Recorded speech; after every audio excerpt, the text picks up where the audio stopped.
DIG Ajay Kumar Sahni ने पदभार संभाला। हिस्ट्री शीटर संगठित अपराध में लिप्त अपराधियों पर होगी सख्त कार्रवाई। बरेली में बरेली रेंज के नए डीआईजी अजय कुमार साहनी ने बुधवार रात पदभार संभाल लिया। पदभार संभालने के बाद गुरुवार सुबह उन्होंने मीडिया से बातचीत की और अपनी प्राथमिकताएं साझा की। उन्होंने कहा कि साइबर क्राइम की बढ़ती घटनाएं चिंताजनक हैं और इसकी रोकथाम उनकी शीर्ष प्राथमिकता होगी। वहीं उन्होंने बताया कि सभी जिलों में साइबर थाने और हेल्प डेस्क स्थापित की जा चुकी है। अब इन संसाधनों के जरिए आमजन को जागरूक करने के लिए विशेष अभियान चलाया जाएगा। उन्होंने कहा कि स्कूलों के माध्यम से बच्चों और युवाओं को साइबर अपराधों से सतर्क किया जाएगा। डीआईजी खुद भी समय समय पर स्कूलों में जाकर विद्यार्थियों से संवाद करेंगे। डीआईजी साहनी ने कहा कि समाज में सौहार्द बना रहना चाहिए। जो व्यक्ति शांति भंग करने की कोशिश करेगा उसके खिलाफ सख्त कार्रवाई की जाएगी। आईपीएस डॉक्टर राकेश कुमार सिंह के सेवानिवृत्त होने के बाद बरेली रेंज के आईजी पद की जिम्मेदारी डीआईजी 2009 बैच के आईपीएस अधिकारी अजय कुमार साहनी को दी गई है। वे इससे पहले सहारनपुर रेंज में डीआईजी के पद पर कार्यरत थे। DIG Ajay Sahni encounter specialist के रूप में भी जाने जाते हैं। एक प्रतिष्ठित मैगजीन के सर्वे में उन्हें देश के 50 सर्वश्रेष्ठ आईपीएस अधिकारियों में शामिल किया गया है। उनकी तैनाती से बरेली रेंज के चारों जिलों बरेली, पीलीभीत, बदायूं और शाहजहांपुर में अपराधियों पर नकेल कसने की संभावना तेज हो गई है। खासतौर से हिस्ट्री शीटर और संगठित अपराध में लिप्त अपराधियों पर सख्त कार्रवाई की उम्मीद जताई जा रही है।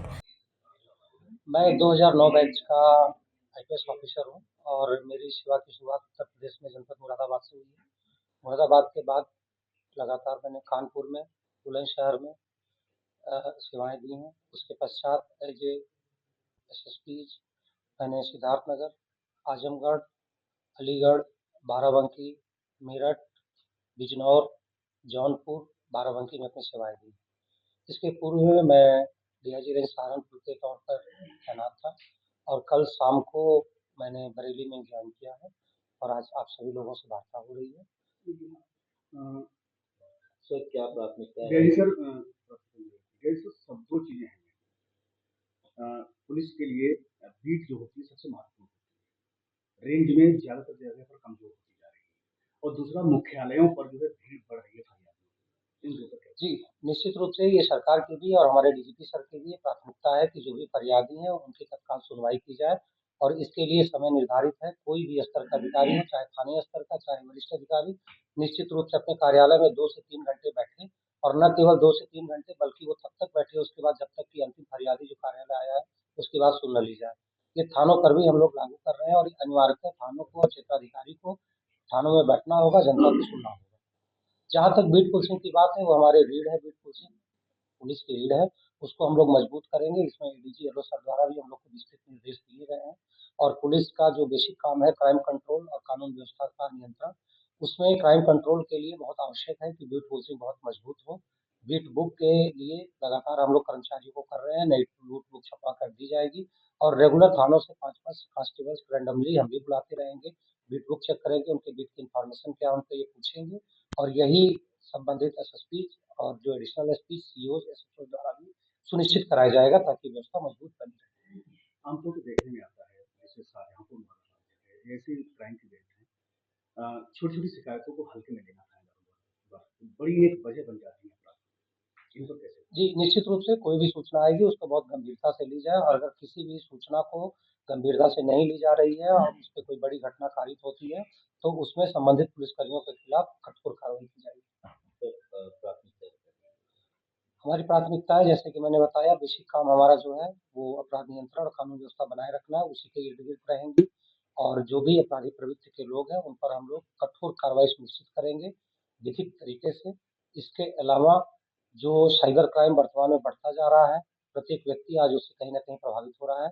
इस साइबर क्राइम के संबंध में लगातार हम न केवल लोगों को प्रशिक्षित करेंगे बल्कि जो हमारे पुलिसकर्मी चाहे साइबर हेल्प डेस्क पे हैं, चाहे साइबर थानों पे हैं, उनको लगातार प्रशिक्षित कराया जाएगा ताकि इस समस्या का जितना बेहतर हम लोग समाधान कर सके उसे करें।